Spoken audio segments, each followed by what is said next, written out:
Hello guys, welcome back to my channel drama series. Part 2 तक की कहानी आपको पिछले वीडियो में बता चुकी हूँ, जिसका लिंक आपको मेरे वीडियो सेक्शन में मिल जाएगा।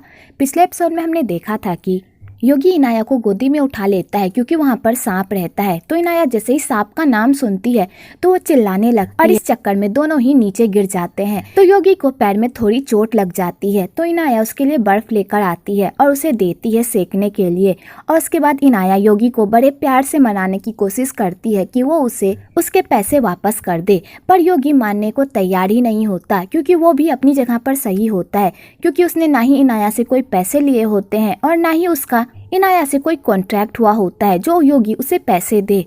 और इसी बात को लेकर दोनों में बहस होने लगती है। तो इनाया कहती है, मैं जानती हूँ कि मैं तुमसे गलत मांग कर रही हूँ, लेकिन मेरे पास जितने भी पैसे थे मैंने इस जमीन को खरीदने में लगा दिए। अब मेरे पास पैसे नहीं है, प्लीज मुझे मेरे पैसे वापस कर दो। तो योगी इनाया को पैसे देने से मना कर देता है और उल्टा उसे रूडली बात करता है। तो इनाया कहती है, मैं जानती हूँ मैं तुमसे गलत मांग कर रही हूँ, लेकिन तुम्हें भी समझना चाहिए, तुम किसी भी इंसान से इस तरह बात नहीं करते, जबकि तुम जानते हो कि वो इंसान कितना परेशान है और तुम्हारी बातें उसे कितना परेशान कर सकती है।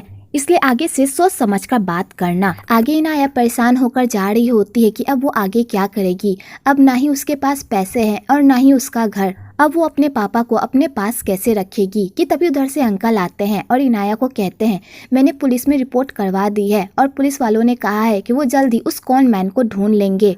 तो इनाया कहती है, अंकल क्या सच में वो आपका भतीजा है? आप कितने अच्छे हो और वो कितना दुष्ट है, उसे तो बात करने की भी तमीज नहीं है। मैं तो उसके पास गई थी ताकि वो मुझे पैसे दे दे, पर उसने मुझसे रूडली बात की। तो अंकल कहते हैं, तुम परेशान मत हो, मैं उससे बात करूंगा। आगे अंकल योगी को इनाया की परेशानी समझाते हैं और उसे समझाने की भी कोशिश करते हैं कि इनाया बहुत ही मुश्किल में है। उसने पाई पाई जोड़कर ये जमीन खरीदी थी और उसके पास अब कुछ भी नहीं है, ना ही उसके पास खाने को पैसे हैं और ना ही अपने पापा का इलाज करवाने के लिए।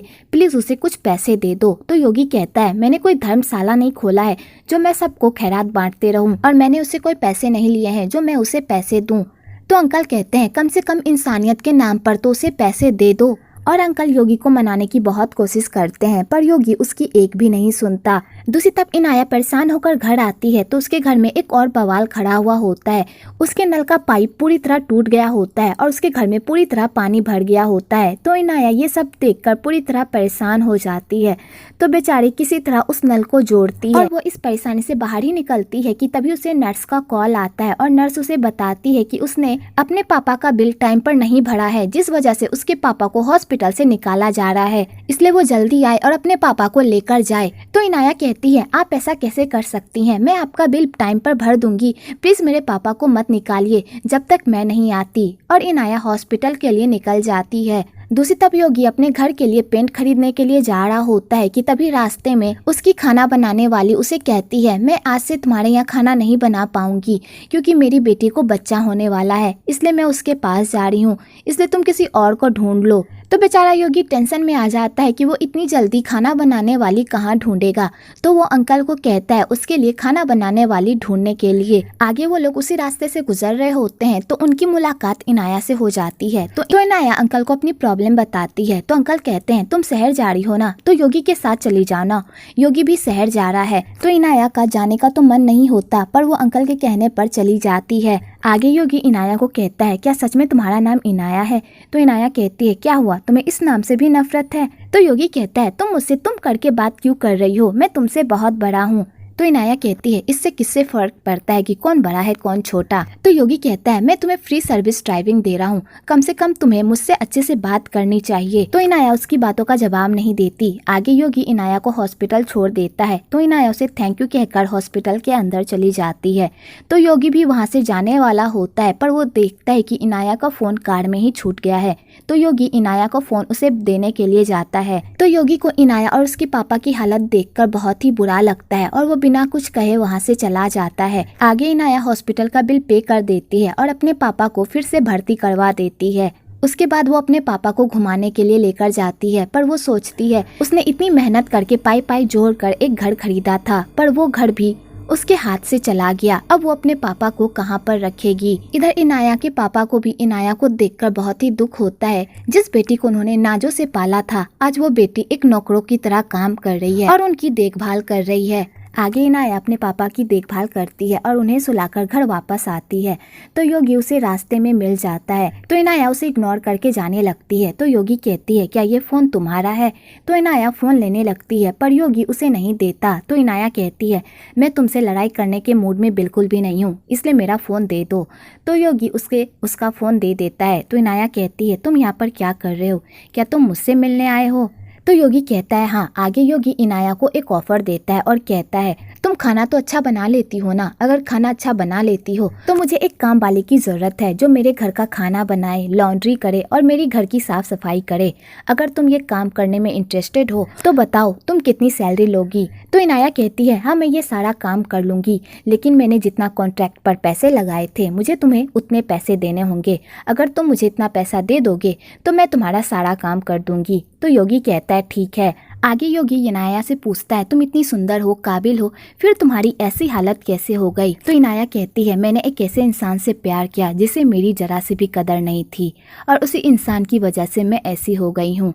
तो योगी को इनाया के लिए बहुत दुख होता है। आगे अंकल और चांसुक योगी की माँ से मिलने के लिए कब्र पर जा रहे होते हैं। तो अंकल जाते हुए इनाया को कहते हैं, घर का अच्छे से ख्याल रखना, हम लोग बहुत जल्द वापस आ जाएंगे। और वो लोग वहाँ से चले जाते हैं। तो इनाया भी सोने के लिए चली जाती है। इधर योगी को अपनी गर्लफ्रेंड जेनी की याद आती है कि उसने कैसे सुसाइड किया था और योगी अपनी गर्लफ्रेंड को याद करके पूरी तरह परेशान हो जाता है और अचानक उठ जाता है और उठने के बाद वो खूब रोता है। तो इधर इनाया भी योगी की चिल्लाने की आवाज सुन लेती है और वो योगी के कमरे के बाहर उसे देखने जाती है कि तभी योगी दरवाजा खोल देता है।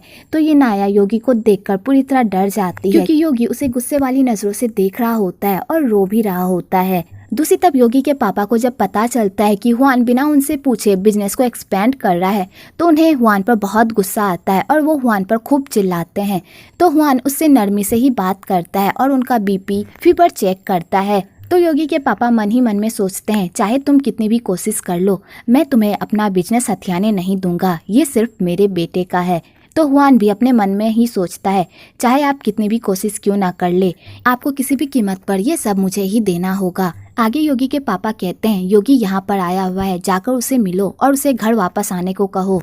तो हुआन कहता है, ठीक है पापा, मैं उससे मिलूंगा और उसे घर आने को कहूंगा। कि तभी वहाँ पर रीना की माँ जाती है खाना लेकर और हुआन को वो नाश्ता करने के लिए भेज देती है। तो रीना की माँ कहती है, तुम अपने दामाद से इस तरह कैसे बात कर सकते हो? वो तुम्हारा कितना ख्याल रखता है, तुम्हारे बिजनेस को संभालता है, लेकिन तुम्हें उसकी कदर थोड़ी है। तुम्हें तो सिर्फ अपने बेटे की ही पड़ी हुई है, जो तुम्हें जरा सा भी नहीं पूछता और तुम्हें दुख पहुँचाने का एक मौका नहीं छोड़ता। तो योगी के पापा कहते हैं, चाहे वो कैसा भी हो, वो मेरा बेटा है और तुम लोगों को किसी भी कीमत पर उसे अपनाना ही होगा। आगे रीना अपनी बेटी को तैयार करके हुआन के साथ स्कूल भेजती है। हमें यहाँ पर ये दिखाया जाता है कि रीना का हुआन के ड्राइवर के साथ चक्कर चल रहा है। दूसरी तरफ इनाया खाना बनाने का सारा सामान खरीदती है तो उसे रास्ते में योगी मिल जाता है। तो इनाया योगी को कहती है, सामान बहुत भारी है, कम से कम मेरा हाथ तो बटा दो।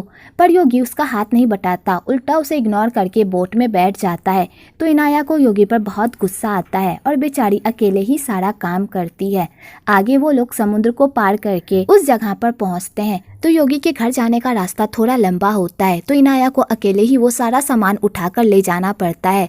तो बेचारी पूरी तरह थक जाती है और वो योगी से हेल्प भी मांगती है, पर योगी उसकी बात को अनसुनी कर देता है। कि तभी इनाया के हाथ से आलू और प्याज गिर जाता है। तो इनाया उसे पकड़ने के लिए दौड़ा भागी करती है। तो योगी इनाया का ऐसा रूप देखकर पूरी तरह हैरान होता है और उसकी इस बचकानी हरकत पर हंसता है और उसके बाद वो खुद ही सामान उठाकर वहाँ से चला जाता है। तो इनाया कहती है, इसका दिमाग कोई भी नहीं पढ़ सकता, ये कब क्या सोचता है किसी को भी नहीं पता चलता। आगे इनाया सारे मजदूरों से मिलती है और उन्हें अपना परिचय देती है। तो सारे वर्कर्स इनाया से मिलकर बहुत खुश होते हैं। तो इनाया सारे वर्कर्स के सामने अपने चिकन शॉप का प्रचार करने लगती है। तो योगी कहता है, मैं तुम्हें यहाँ पर खाना बनाने के लिए लेकर आया हूँ, ना कि अपने शॉप का प्रचार करवाने के लिए, इसलिए जाओ खाना बनाओ। तो इनाया खाना बनाने के लिए चली जाती है। आगे योगी पानी पीने के लिए फ्रिज के पास आता है तो वो फ्रिज खोलता है तो फ्रिज में खाली चिकन ही भरा हुआ होता है। तो योगी चिकन को देखकर पूरी तरह शॉक्ड हो जाता है और इनाया से पूछता है, तुम इतने सारे चिकन लेकर यहाँ पर क्यों आई हो? तो इनाया उसे चिकन के फायदे बताने लगती है और चिकन के क्या क्या डिश बनते हैं उस बारे में बताने लगती है। तो योगी कहता है, ये सब बताना बंद करो, मुझे चिकन पसंद नहीं है, इसलिए आइंदा से इतने सारे चिकन लेकर मत आना और मेरे लिए कुछ और खाना बनाओ, समझी? और योगी ये कहकर वहाँ से चला जाता है। आगे इनाया सेल्फ से एक बोतल उतार रही होती है पर उसका हाथ नहीं झूमता कि तभी वहाँ पर योगी आता है उसकी हेल्प करने के लिए। तो इनाया योगी को देखकर डर जाती है और उसे ही बोतल से मारकर नीचे गिरा देती है। तो योगी के सर पर जैसे ही वो बोतल लगता है तो उसे पास्ट की बातें याद आती है और फाइनली योगी इनाया को पहचान लेता है कि ये तो वही लड़की है जिससे वो 5 साल पहले मिला था। तो इनाया ये सुनकर शॉक्ड हो जाती है और उसके किसी भी बातों का जवाब नहीं देती। आगे इनाया अपनी पास्ट की बातों को सोचकर बहुत ही परेशान होती है क्योंकि उसने एक ऐसे लड़के से प्यार किया था जिस लड़के की वजह से उसकी लाइफ पूरी तरह बर्बाद हो गई। अगर उसने उस लड़के से प्यार नहीं किया होता तो आज उसकी लाइफ कहां से कहां चली गई होती और वो अपनी लाइफ में खुश होती। और इनाया यही सोचते सोचते एक पेड़ के पास जाती है और कहती है इसी पेड़ की वजह से मैं ये जमीन खरीदना चाहती थी। और इनाया उस पेड़ से सड़े हुए पत्ते निकालने लगती है। आगे जब योगी देखता है कि इनाया उस पेड़ के पास खड़ी हुई है तो योगी इनाया के पास जाता है और उसे उस पेड़ से दूर रहने को कहता है। तो इनाया वहाँ से नहीं जाती और कहती है इस पेड़ के पास तुमने अपनी गर्लफ्रेंड की अस्थियां गाड़ी है ना, इसलिए तुम इतना इमोशनल हो गए। तो योगी कहता है तुम्हें मेरे मामलों में बोलने की कोई जरूरत नहीं है, इसलिए आइंदा से मेरे सामने ऐसी बकवास बातें मत करना वरना मैं तुम्हें यहाँ से काम से निकाल दूंगा, समझी।